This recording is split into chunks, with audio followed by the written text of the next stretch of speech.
All right, thanks for checking in with another episode of Getting Your Life Back with me, Cade Cooper. I think this is episode 14. I have Suzanne Jensen here today. I'll introduce her more in just a minute. I just wanted to talk about a couple things. If you follow me just particularly through YouTube and not on social media as much, last week I had Casey Scott, a reporter with KSL, reach out that does a wonderful program called Project Recovery. Casey's in recovery himself, and he's been doing it for quite a while, and he shares a lot of episodes with people that's specifically related to recovery from addiction. So this podcast is not specific to recovery addiction. The title is Getting Your Life Back, and we do that in a lot of different ways, but I went on and did my episode last Tuesday. When I shot my first episode, if you see it, I think it's 2 through 4. It's interesting to share your life without any interaction, just to a camera, and I haven't seen it in a long time, but you certainly pick up things. But I haven't seen the episode yet. Casey is an incredible guy. We hit it off right away. We're pretty similar the way that we are. We're both in recovery. He also has a therapist. He's got his doctorate, works up the U named Matt, that brought a really neat element into it too.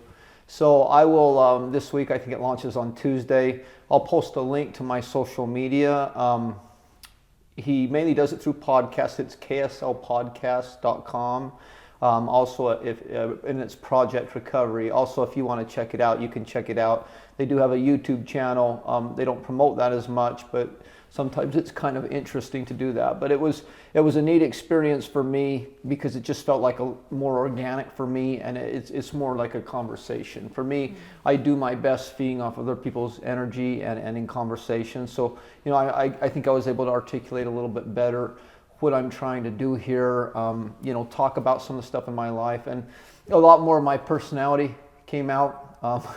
As I've done this, the way that this came to me was actually through a priesthood blessing from my bishop to do this, and the last few episodes have been fairly polarizing, and there's not been a lot of room for too much personality, but I think they were important topics. But I encourage you to check out my episode, but just in general to check out what Casey Scott is doing with KSL, because it's incredible, and they've got a great dynamic between him and the doctor there. So anyway, today I have Suzanne Jensen on. I've known Susie for a while. I just want to start this off with, as I bring on guests, Susie's actually, you were the first guest I brought in where I don't know your story. Oh.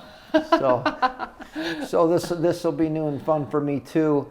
Honestly, this whole thing has just been praying and intuition, right? Because I'm just trying to share, hey, this is how I've healed. These are things that I've done. And then, bringing on people like Susie to share different ways that they've healed. So there was no thing of, hey, I want you to talk about this. I want you to do this. I've talked with Susie enough that I understand she has an incredible value. And, for me, I shot an episode just barely, and it talked about the manipulations men will use with women. I will do one where I have a woman on and talk about manipulations women use with men. I promise you I am not on an all-out war against men. I've been accused of it. That's not the point. But I'm not a woman and just don't feel comfortable talking about that.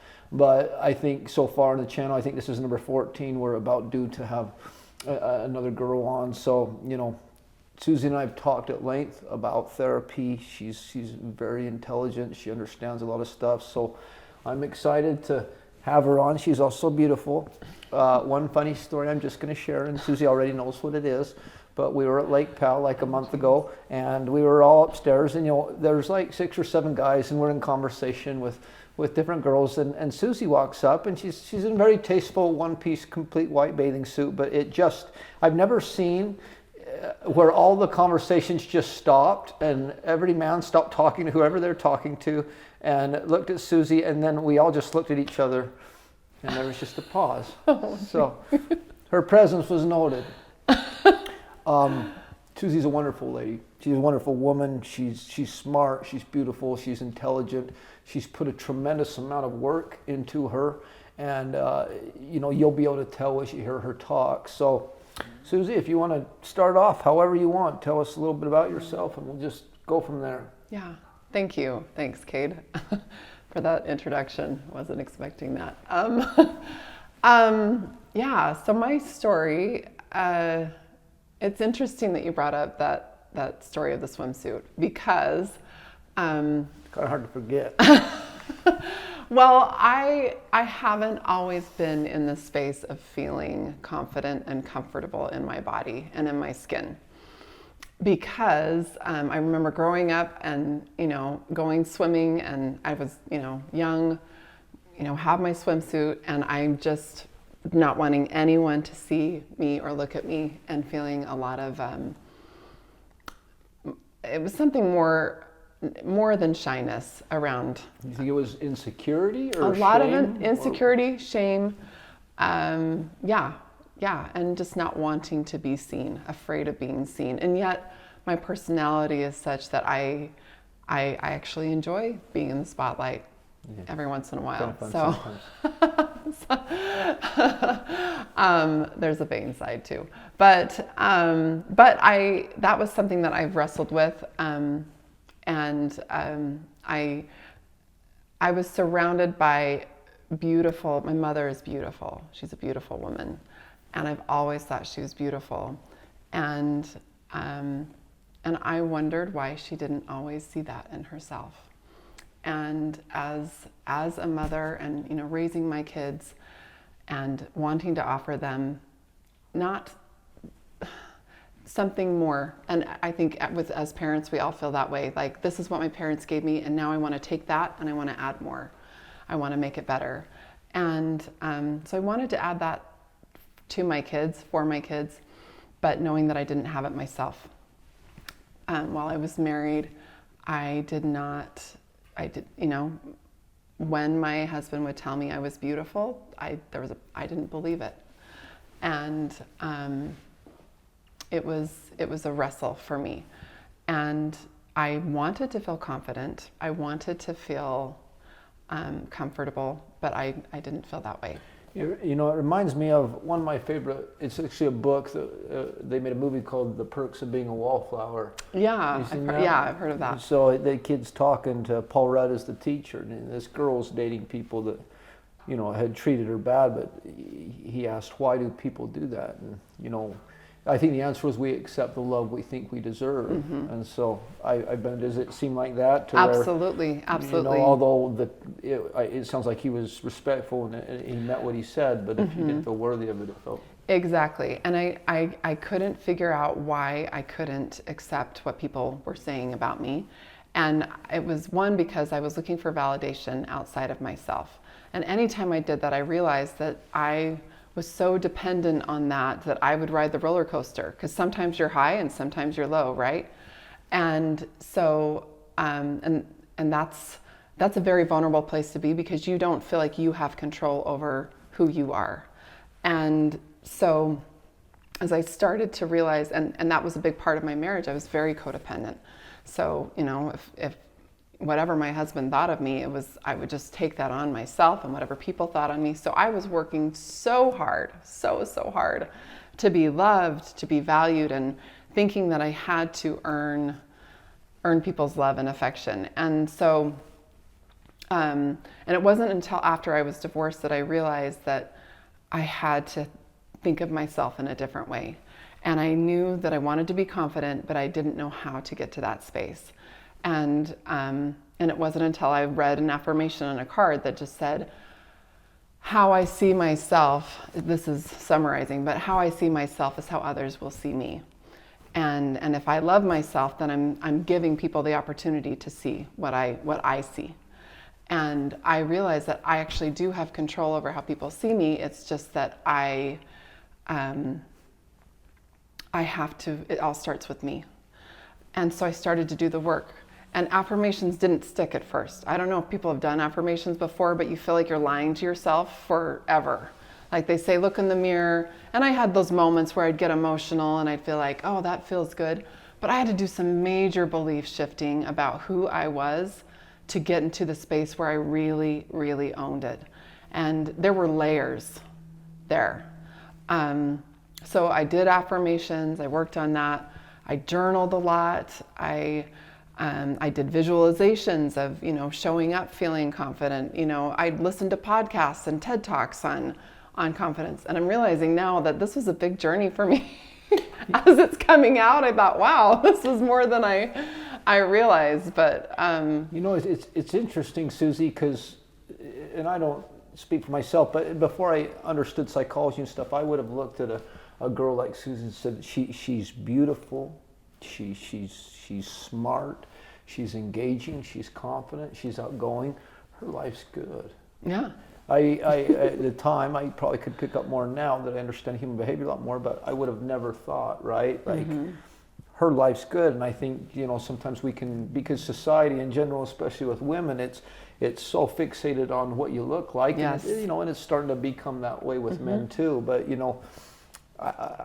part of, I think, what's fascinating is, regardless of what other people think or feel, understanding that everyone has their battles and everyone suffers. Sometimes riches can be one of the biggest trials in the world. Absolutely. Right? I know people that are worshipped for the way that they look. Some guys I know that are just extremely attractive guys, and they are just done with having women say they're attractive because that's all there is too. So it's interesting. I think it's just important to realize when we see people, right, just because I have heard a lot of women mention things about certain women that they viewed as very attractive, and there was the insinuation that their life's not hard because of that. So yeah, no, it's pick your hard, right? Everyone's got hard stuff, and as I have been stepping into feeling more comfortable and confident in who I am, I do deal with people who just, they'll look at me and they'll perceive me as, well, she's attractive, and so she's therefore A, B, C, D, or they'll make assumptions about me. So I think it just goes to show that we can't really make assumptions about anyone, even with what we're seeing. And so I had to make some belief shifts, and I feel like it's been an evolving process, but I feel one of the things that really helped was I have a dear friend, and anytime someone would pay me a compliment or she would pay me a compliment, my response would be to just reject it or to downplay it or to not receive it, not fully receive it.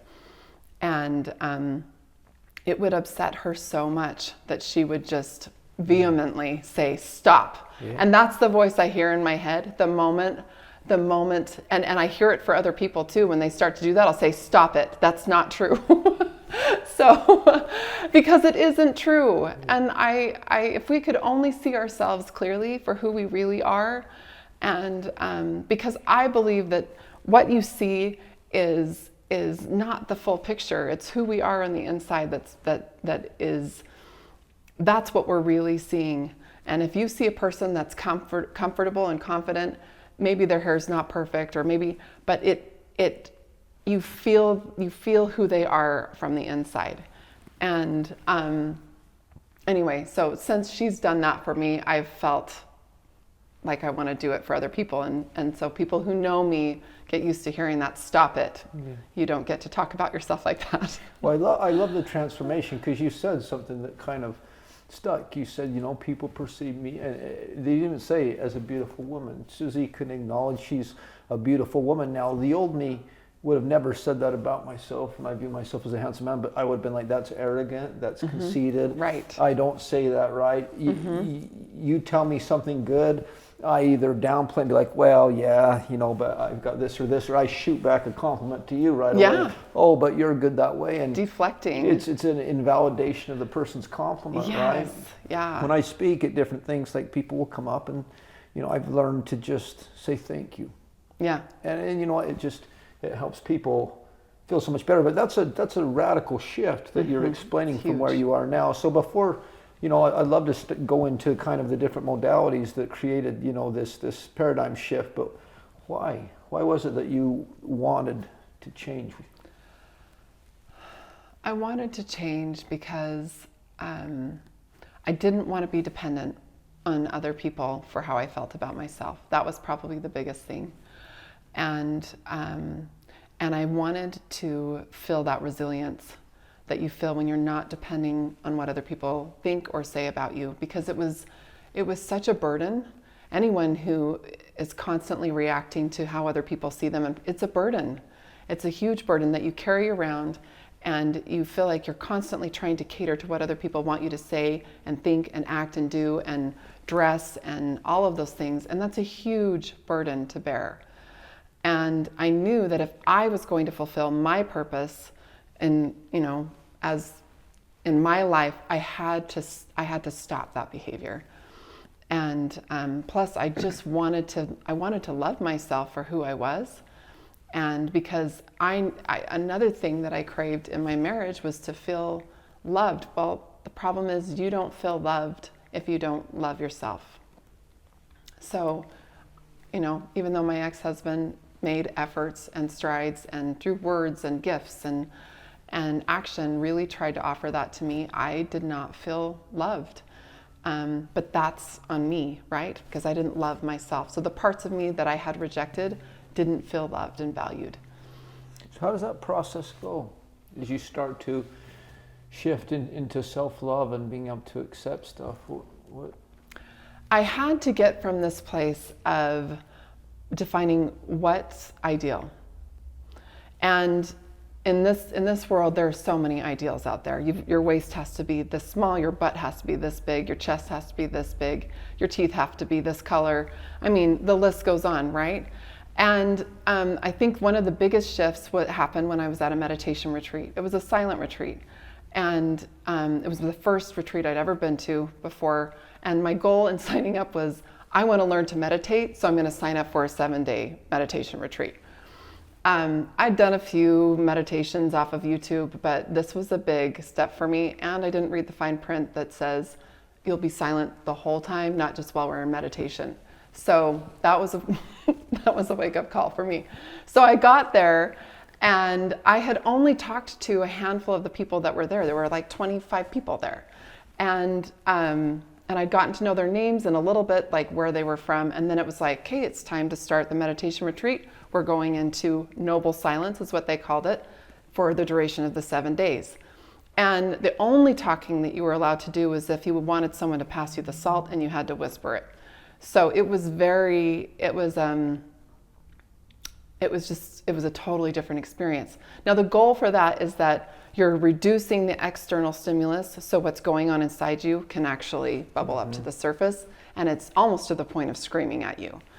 And I remember it was about day 3, and my brain was going crazy because I was trying so hard to gauge, what is that person? Who is that person? I don't even know what I don't even know if they have kids. I don't know what they do for work.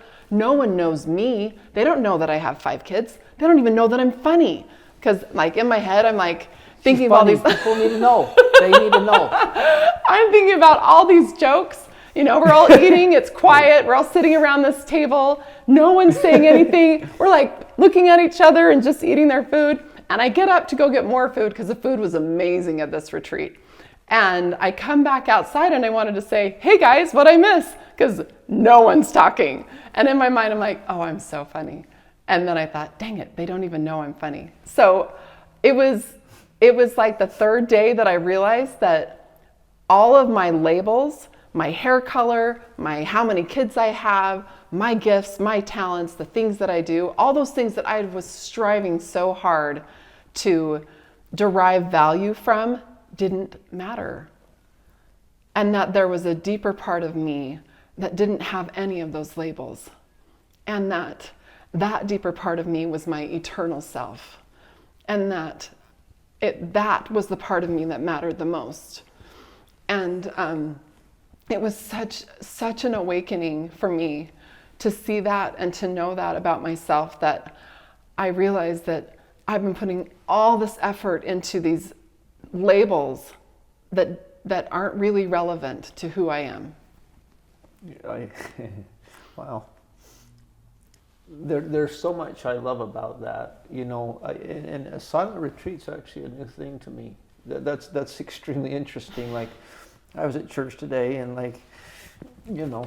just hammering things and just trying to be quiet and look at the phone. I'm like, not going to look at the phone. Not going to look at the phone. And a lot of my stuff's derived from interactions, right? And connection I tend to thrive on. But from what I'm hearing, it seems to think at about the third day there was maybe this acceptance that, hey, I'm not going to be able to perceive that way. And so did it help with you getting out the other voices? Because I guess these people couldn't get a true idea of who you were. No. And here's this is embarrassing, but everyone had the opportunity to meet with the instructor, and he's an amazing person, Thomas McConkey. So if you ever get a chance to go to his retreats. Where are his retreats at? They're up in Oregon, and the one I went to, the first one they held it in Salt Lake, but it's through Lower Lights. Okay. And I highly, highly recommend it because I've been to 2 of those retreats. But I will do one already. Yeah. I'm going to see if Thomas McConkey can keep me quiet for 3 days. Oh, he's amazing. His work cut out. He's a master meditator. That's so awesome. Anyway, I remember meeting with him, and this, like I said, this is so embarrassing, but this was the kind of brain space I was in. And I go and I talk to him, and I start to just unload, because this is my opportunity, finally just unload what's going on in my brain. And it was just like, I was making assumptions about people and what they were thinking about me. And it was just so, and I could just see his face like looking at me like, wow, where is this coming from?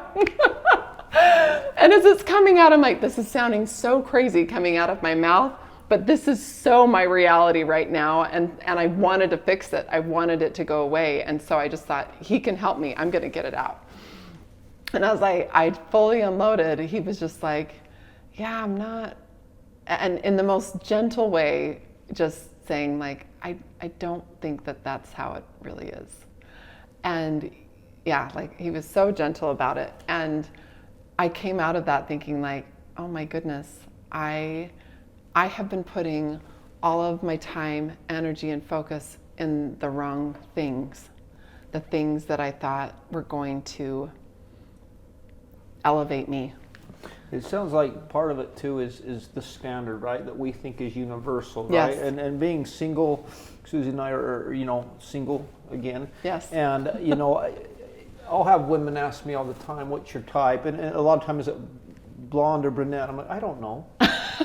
But some guys prefer a blonde or brunette. I really have no preference. You know what I mean? Right. Yeah. My therapist is probably 5'7" and his wife's 6 foot.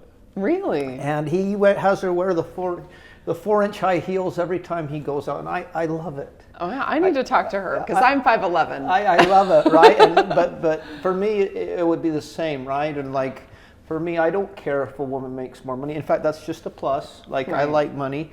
You can make more than me. I'm not threatened. It just means my income level is higher, so I can buy more things. Right. So I'm fine that way. But I think from a man's perspective, when women are hearing this, right, you get a perception of maybe that girl, right? And before you do your work and stuff, you see the attention that girl's getting, right? And then you'll maybe see a certain amount of girls that have the same characteristics, and they're getting a certain type of attention. So, in your mind, it's in order to get that same attention, that's the standard. That's what I have to. That's what I have to look like. Yeah. And so it sounds like kind of deconstructing that, because I talk with guys all the time about what they want, and it shifts so much, right? And so it sounds like that was an amazing way for you to kind of start to break through some of that stuff, and realize, hey, it's maybe I'm not saying it right. It's not how people perceive me, it's how I perceive myself. Absolutely, yeah. And I started to see in that moment, and it's been a journey since that point, and I've been applying it in other areas, but really, whenever you have a problem, we want to fix it from the outside. And you can't typically fix a problem from the outside. You've always got to go inward first. And so I've been learning to go inward when I'm frustrated with something out here.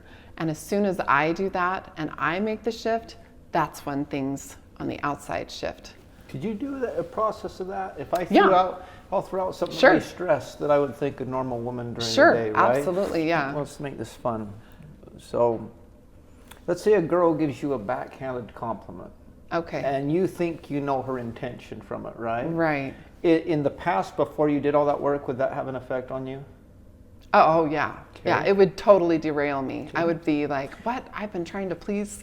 I see it. This brings me to a point. By the way, like, people have been talking to me at times as I do this. They're like, Keith, are you communicating to me through that episode? I am not passive aggressive at all.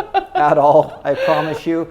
Though some of my instances may involve people I know, I never mention who they are. And if I'm trying to relay a message to someone, I'll relay it. Yeah, to I'll you, just take it directly to you. I will. That's the plan, right? But I do hear how, especially men are a little more insidious. They rarely are going to say things up front, but they tend to slide things under the table or send little messages, especially the guy like me. But back to you. So you get a backhanded compliment or a backhanded, maybe passive aggressive comment that's not nice. Yeah. What's your process of not letting that affect you long term? Great question. And I like the long term on the end, because it always affects you initially, right? And because whatever people tell me, I like to check it. Maybe they're right. Maybe I need to work on this. Maybe I need to think more this way, or maybe, and I like to stay open, because that's how I get better, right? Sometimes some people have feedback for me, and maybe the way that their delivery isn't kind. But maybe there's something okay, let me back up. People's perception matters. And what I mean by that is how they are seeing and experiencing something, that matters, even if it's not the truth.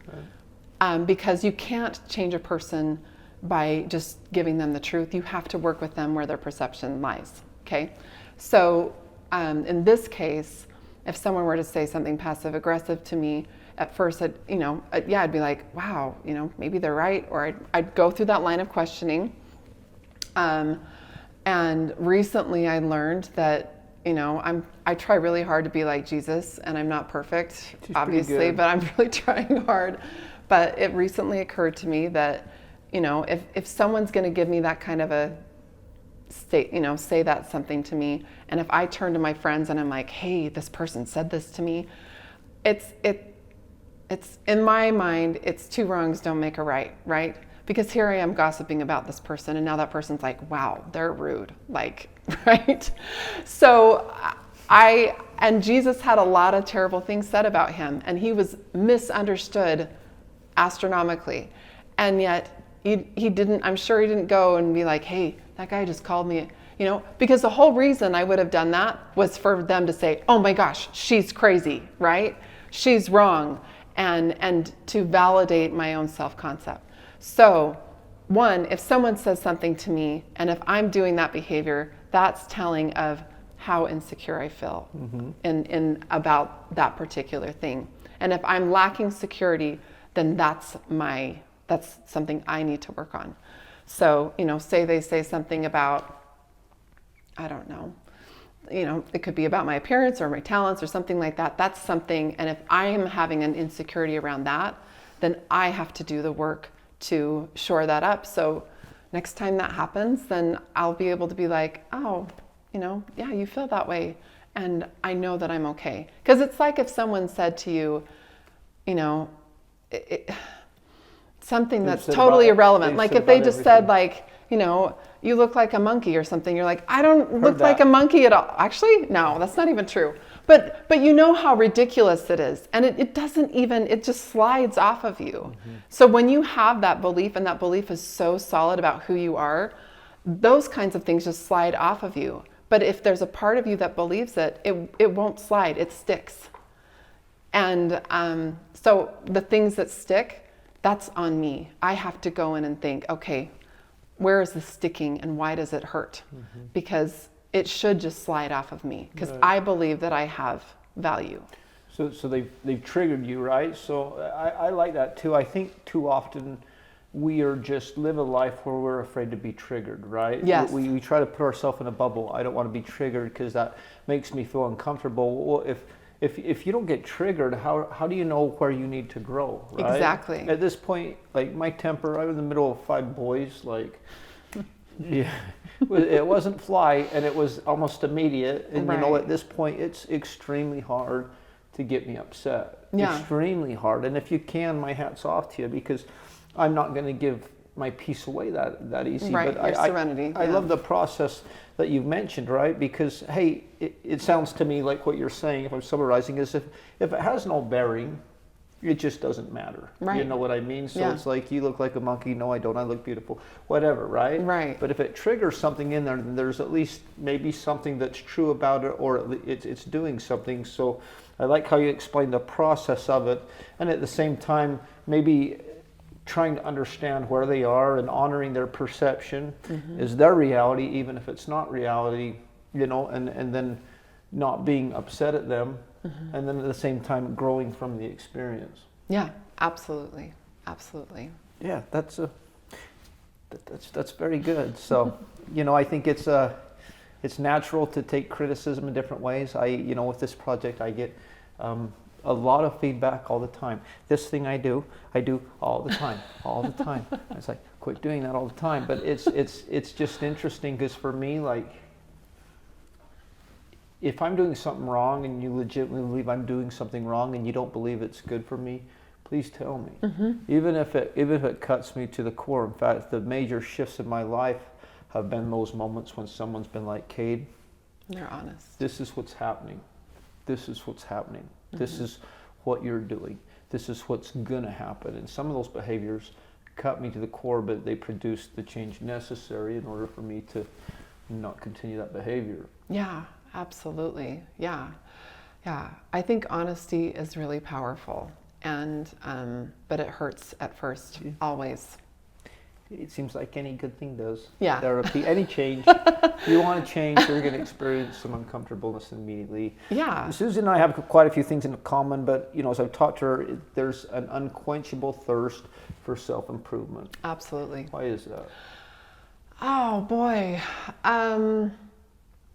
I think when you realize, and I'm speaking for myself, when I realized that I wanted to take full responsibility for myself, and I'm still working on that, because, you know, when you are codependent, it's really easy to want to project and blame and, you know, do all those things. And so, but when I wanted to take responsibility for myself, and when I started to learn that I could change if I was willing to do the work, I could change my life. Because I think growing up, I was thinking like, oh, you know, when I was a little girl, I remember looking in the mirror and thinking, oh, I hope I'm beautiful when I grow up. Like thinking like it was going to be those milk the luck of the draw, right? Remember the milk commercials when, like, the little kid said, Right? "This is your 18-year-old me." I remember that. Milk. Yeah. The 18-year-old, I was like, that guy drinks milk. Yeah, I did drink milk. But I just remember thinking like, oh, I hope that these things happen to me. I hope this is my life. Not really feeling like not really feeling empowered, you know. And when I started, it's just when you get that first taste of, I learned this, I applied it, and it changed me, and now it's changed my reality. Like that's addictive. And I think I would get into this place of pain where it just hurts so much that I thought, okay, I don't want to be here again. I'm going to figure this out. And I'm going to figure this out. So I get a question, and that question is just burning. And that's when I start looking for the books. I start talking to people. I just start digging to learn and really understand something. And I journal a lot about it. And then, you know, luckily I have people who want to listen to me gab and talk about it. And when they hear me talk about it, then it helps me formulate like, oh, this is the process. These are the steps. This is because I don't know. When I learn something, I want to be able to teach it to someone else, because I would have wanted, you know, I wanted a teacher. And so I do it. Do you think, because we're talking about your journey to self-love, right? And do you think as you really grow to love yourself, maybe even the subconscious belief or the belief, I deserve to hurt, tended to diminish, and then the more you love yourself, hey, these behaviors or these thought patterns are causing me pain, so I'm going to work on this because I don't deserve to hurt? Yeah, I don't know if I even thought about it in terms of deservability, because I did not believe that I didn't deserve a beautiful life. I wanted one, but I didn't think I deserved it. So I actually really struggled with deservability. And I think it came more from a place of, I want a relationship, my future relationship, to be amazing. I want a partnership. I want to be in a relationship where I am bringing a whole person to the relationship, and he's bringing a whole person to the relationship. And I can't ask, or even, I mean, I can ask for it, but how can I want that if I'm not being that? And so that hunger to reach that state of wholeness or move towards wholeness and striving for wholeness comes from, that's what I want. Do you feel like you deserve that now? Oh, yeah. Yeah. Yeah, I do. And, you know, timing, I don't have control over the timing. No, but that's the fun part. but I do strive for that. And, you know, I still have work to do. I think, Kath, that, you know, people talk about being healthy. I think the awareness that we are unhealthy and have work to do is you're ahead of 95%, right? Just realizing it, because we're never finished products. You know, the more I work on myself, especially the closer I get to God. You know, one of my favorite scriptures is in Ether 12:27, and we focus on the second part of that scripture, which is wonderful. It says, if men come unto me, I will show unto them their weakness. I give unto the men weakness that they may be humble. And my grace is sufficient for all men who humble themselves before me. For if they humble themselves before me and have faith in me, I'll make weak things strong unto them. Well, I know that's very true, but the first part of it is, when men come unto me, I will show unto them their weakness. And it seems like as we grow, and I guess it's a question, as you get healthier, are you more aware of maybe behaviors you need to change that if you would have realized you needed to change those a year ago, would have seemed insurmountable? Oh, yeah. Yeah. And it was a journey of even knowing how to change. Because again, like, you start with affirmations and people are like, yep, affirmations are the thing. And those shifts, those were really hard. I had to develop other tools in addition to that, to where I was really able to make the shifts, because change is daunting. It is, especially when you feel like there is no belief in me that says I am that way, or that I can be that way. There's no belief. In fact, I have a basket full, or a life. I have a history I have tons of stories that tell me otherwise, that's why you can't be that way. And those stories are so powerful, and to rewrite your story takes work. Yeah. I love how you're talking about the right person, right? And dating in that. And, I've been told I'm too picky. And at one point I probably was in certain ways, but I've been on dating a long time. But for me, it's not about a pickiness, it's about compatibility. Absolutely, right? yeah. Like, we're looking for common beliefs, but if you're telling me I need to settle in what I believe is the most important decision that lasts for eternity, no thanks, right? I will be connected spiritually. We'll connect on an emotional level, somewhere along the same way, and I'll be wildly attracted to that girl as well. Attraction's interesting because I've had some women that at first I was like, she's pretty, but then as the connection came, she became the most beautiful thing ever. And, that kind of take care of itself. So right. I can see where that one can get an issue if people are just so caught up in what their framework of what attracts them right at first. But yeah. But like you, from going there to understanding that and demanding it, my guess is you probably don't have a lot of men push limits with you. Oh man. Okay, that's a loaded question. This is something that I've also learned. Is because I've worked really hard with boundaries. I did not have really good boundaries when I first started dating. Sure. In fact, I was really terrible. I didn't know at what them. boundaries meant. I know how to break. I know how to. And to then get out I of bounds. would blame the men. It was their fault.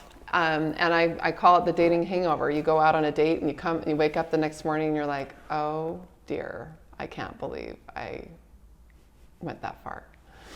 And because I was like, that's not me. And it's interesting how there's like, it's the nighttime version of yourself when inhibitions are low, when that neediness surfaces, when you're tired or whatever it is, that there's a different part of yourself. And then when you wake up, and it's like Las Vegas in the daytime and Las Vegas at night. They're two different places, right? You drive down the street on the strip in the daytime and you're like, this is depressing. There's garbage everywhere. There's people living on the streets. It's depressing. At night, it's lit up. It's active. Everyone's excited. So you've got, I don't know. I realized that I had to start setting boundaries, because I would go out on these dates and then I wasn't in a position to say no, because I was still trying to please people. And so, and I'm still figuring out boundaries where I feel like, okay, I articulate it, but then you get into the space of where they want to flirt, and then I'm like, okay, so I'm flirting back, but then there's expectations. Mm-hmm. Like, what are his expectations, and what are my expectations? And I like to have integrity with how I'm showing up. So, and one of the most, I was in a situation where I was flirting, and the expectation, it was communicated that because you're flirting, this is the expectation. Yeah. And in that situation, I realized, oh my goodness, like, maybe I'm sending this message and I'm creating this dissonance, and how do I navigate that? And that was a tough place to be, because again, I'm trying to have integrity with what I'm saying, what I'm doing. And the conclusion that I've come to is that I have to keep things in a space where it's just friends. I don't know how other people do this, but if I can get to know a person on a friend level, at least I'll have an idea of what it would be like to date them, yep. Right? Yep. Because I feel like so many people have different definitions of what's dating, what's flirting, what their boundaries are, and talking about those boundaries. I am not in a place to trust people yet even if I'm giving them a verbal dissection of what my boundaries are. For some people, that's conditional. And until I get to know a person better and there's trust because there's a friendship, then I feel like, okay, all right, maybe. You know what I'm saying? Absolutely. I think 12 was the myth of. You can tell I'm still thinking about it.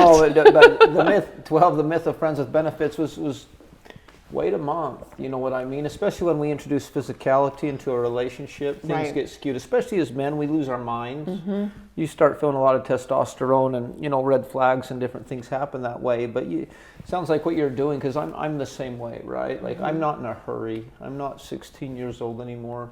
Right. I don't need to just get action all the time. I'm fine that way. And if you're actually wanting to find someone and connect with them, the right man's going to honor that. Mm-hmm. For me, that's wildly attractive. Mm-hmm. For me, and I say the same thing, to the next woman I date is, hey, let's wait a month minimum. You don't have to worry about me kissing you. Mm-hmm. You don't have to worry about things. Guess what? If you're wondering how I feel, it's crazy, but you're going to know how I feel because I'm just going to tell you. Right. There's no passive aggressiveness. And if you have a question of how I feel at any time, you can ask me. There's not going to be any code with when I text or don't text, or I'm not going to passive aggressively try to relay my emotions. And I think that's where I've gotten to, right? Where we're just trying to get the real thing. Yes, we all have, that healthy part of us, that sex drive, but I've seen it ruin so many things when it takes effect too soon. So, the reason I asked that question, Susie, because, women that I think demand a certain level of respect, that understand things, at this point, you're going to fall for far less bad experiences with dating. Absolutely, no question. The byproduct, and I've experienced this too, is you're probably lonelier a lot more in the moment. Yeah, that's true. But at the same time, I don't know if I'd say lonely, but I don't go out with everyone that asks me. I like No one asked me out. Well, that's not quite true. I like that you say not quite lonely, though. You know, my therapist, when I was going through my healing after this last relationship, I was by myself all the time. I'm like, Yeah. I'm lonely. And he's like, you're choosing to be lonely. Yeah. Yours is self-imposed loneliness. You could be around people or grow if you wanted to, but you're choosing to. And that helped me shift some of this loneliness that we deal with, that I wasn't filling with constant dates with women that I knew weren't going to lead anywhere other than to get me in trouble. And so it made it not as painful, right, in those times when instead of I'm by myself, because I don't like being by myself, and I don't think you like to hey, this is the prep work. I have a very small window of time, maybe in my life, that I can work on myself without the expense of anyone else. Because I only have my kids half the time. So Right. this self-work doesn't affect a significant other or my kids or anyone else. And I may not have that, right? If I get married again and have kids. Exactly. So taking advantage of that. So, no, I love how you said that, how you set your boundaries. And I think that's important for women to hear, right? Absolutely. Well, and I think a lot of women struggle with believing that they deserve a partner that's going to respect them, especially if you have a history of yielding on boundaries. In fact, sometimes that's, if you feel like that's part of your history, you feel like, who am I to ask for something higher when I've been just accepting this, and I've already made choices that put me in this realm. But I think a lot of women don't value themselves enough, or they don't believe that there's a man out there that can respect them for who they are, or they think, I just want someone to tell me I'm beautiful so much, and I want that validation so much that it's easier for me to lower my standard and to not have boundaries around this in order for me to feel that validation that I'm so hungry for. You know, and it goes to what we've kind of, I guess, the theme of how this has unfolded is accepting the love you think you can deserve. Absolutely. You know, one of you know, not necessarily a frustration, but a tough thing with dating is, you know, as you get healthier and you get honest, and when you commit, you really commit. Finding someone that's done the work that feels worthy of being treated like that can be very difficult. It's hard, yeah, which is good. You know, that's why we talk about these things. That's why we share them. We're elevating the dating pool. Right. Well, Susie, what if you could name the single most powerful thing in your life to your change, and the single most thing that helps you get through all this stuff, what would it be? The single most thing was the thing that I loosely embraced after my divorce. And that was, I've always had a strong connection with God and Jesus Christ. But after my divorce, I really struggled. And I struggled with my faith, and my faith, I felt, was under attack, not only by just life circumstances, but through people who were close to me. And that was really, really hard. And I questioned whether or not there was a place for me in church. I loved God and I loved Jesus, and I knew I would never give that up. But do I feel like there's a place for me at church? And so, and I belong to the Church of Jesus Christ of Latter-day Saints, and that's, so I wrestled with that. I do too. I wrestled with that, and I remember having a very distinct, I had a really powerful experience. It was after we had a general conference, and the distinct feeling that I had was that God can make more out of your life than you can. And because it was a mess, my life felt like it was a mess. And I knew it was going to be messy.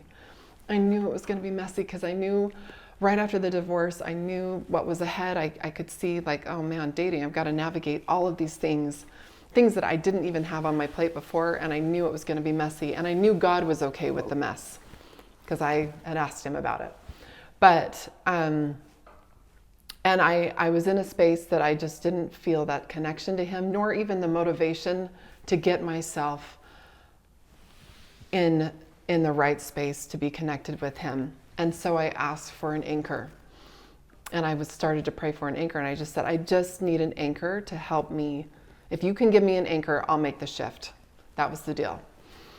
And a couple weeks later, I was in the habit of meditating in my room in the middle of the day to just decompress and rest. And I remember at some point, I saw myself at church, and I don't know when it happened, but I saw myself at church with a man, and I could tell that he was committed to the faith like I was. And that, I saw the image, but it was the yearning, the intense yearning that I felt in that moment, and wanting that so bad and so much that I was willing to pivot in that moment.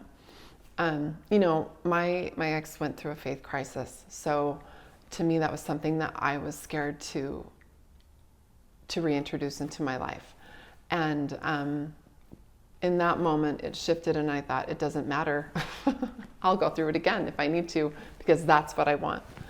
And so, it's my relationship with God. He has definitely made more out of my life than I could have. And it's his light, it's my connection with him, my daily connection with him, where I feel like he's very much a part of my life, the details, the decisions I make, the promptings that I receive as I'm dating and navigating dating and raising my kids. All of that is so much better. It's elevated because of my connection with him. Well, it radiates. You can see it. Thank you. You can see it. For me, the most important thing in anyone, and especially in a woman, is I want to see God. I want to see God in them, and God's in all of us. Mm-hmm. We all have him there, but depending on your knowledge of what God wants for you and how you are, I think we have it to more and more degrees, but it's the most important thing to me. So I wanted to ask that question because the title, this is Getting Your Life Back, and as I've explained, I realized a lot of you guys don't believe in God. It's been fun doing this because I've had a lot of people. I had one guy that I had posted one of my short videos, and he started engaging. He wasn't rude at all, right? But just about God. But for me, it wasn't trying to get him to understand God, but just to understand where he was coming from, and just to explain, look, brother, if you live my life, and if you did the things that I did in my life, I don't know how you wouldn't believe that God's not real. I just don't know how, right? There's just no explanation. But I'm like, if I lived your life and went through what you did, I might feel the same. Mm-hmm. And so, she's talked about a lot of modalities today, the silent retreat, right? And who was it again, and how can they find that? It's through Lower Lights. I think it's Lower Lights LLC, but Thomas Worthland McConkie, it's his retreats, 7-day retreats. He does day retreats too, but yeah, highly recommend those. How long have you been going to therapy? I started going to therapy at about 1.5 years towards my divorce. Uh-huh. And because I knew that the only chance of saving my marriage was if I got better, then life would get better. So I started going to therapy, and I did that, and then did more therapy after the divorce. And I'm not currently going to therapy, but I'm You're basically a therapist. Actively reading books all the time. What have you started doing in the last little bit? Oh man. Well, I love helping people, and I love when I've come to some conclusions or learned new things. I love offering that to people when they're struggling, particularly people who are in our situation, because there's no roadmap. There just isn't. And so I have just started doing Facebook Lives, and they're just few-minute videos, and it'll either be stemmed from a conversation that I've had with someone, or I'll just have a thought and I'll just remember, like, oh, I'm going to download and write down all the stuff and teach it and share it. And it's been really fulfilling. I really enjoy offering it to and I've been told that it's helpful. Even my son's 4th grade teacher, who's married, happily married, said, I really like your videos. He's like, I'm not in your demographic, but they're super helpful. So Have they provided some perspective about your pain in your life as you've seen the results? absolutely, yeah. Well, and I think there's a lot of tools that we can use to help us navigate life in a way that's less messy and to help us get to where we want to go faster. And so I like sharing those tools, and a lot of it has to do with, shifting your mindset. Well, there's big things coming. I know, Susie, and I'm not going to say everything, but if people want to, is there a way? Are you willing to talk to people? Oh, absolutely, yeah. You do a lot through Facebook? I do a lot through Facebook, yeah. I've learned that the younger generation doesn't even know how to use Facebook, so I've now got someone hired for my Instagram, and TikTok is okay. My brother does that. But as I hear your thing, it reminds me of an old recovery saying, but it's, you can't think your way into proper acting. You have to act your way into proper thinking. And I think especially with women, it tends to be pronounced, because where men get into trouble is they don't realize that we're just here to validate emotions, right? When I have an issue, I don't need you to tell me that I'm right. I know I'm already right in having my issue, right? I think completely different. I want a solution. I want it there. Where women typically know what it is that they need, but they want to understand, hey, is it normal I'm feeling this way? Right. Is it this way? And so, as I've worked with a lot of women, there's always this feeling I shouldn't feel this way. Like, why shouldn't you feel that way? And they're like, well, I understand what I'm doing, even if the thought process is wrong. But I'm like, you can't really change the way you are just by toughing it out mentally and being like, I'm going to make myself change. Oh, I did that my whole life. Right. And so I love the way with it, because acting your way into proper thinking is, okay, I'm aware of the thought process, but hey, I'm going to go on a silent retreat. I'm going to go to therapy, right? I'm going to reconnect with what my source is the Lord Jesus Christ in order. And it sounds like as you've done that, your thinking has just corrected on its own. Absolutely. And I've read a lot of really good books. Yeah. Well, I'm grateful to have Susie on here today. For me, this is God's work. And, I feel inadequate in ways, and humble and grateful to be able to do this work, but I do not take lightly this, and I pray about it, and I turn it over to Him. And if I say or do something wrong, the video doesn't render, or if someone comes on, I shoot it and it's not the right time, it doesn't. But when I talked with Susie very early on, the impression was incredibly strong. She has a story to tell. She has a story to tell, and this is just the beginning of a platform which I think is going to take her to amazing ways. So I'm excited to see it. Thank you. Thanks, Kay. Thank you for tuning in today. If you like my content, I have a wide range of stuff that I talk about. It's not a singles podcast. It's not a religion podcast. It's not a recovery podcast. It's just simply getting your life back. Early on, I shared my story. Since then, I've dealt with all kinds of topics, ranging from people that don't believe the same with me as far as religion, or to, codependency, to the manipulation. So we're all over the board here. My aim is to help. If this resonates with you, like I said, on Tuesday, my podcast will launch, which was fun for me because I actually got to talk with someone asking me the questions on Project Recovery, KSL podcasts.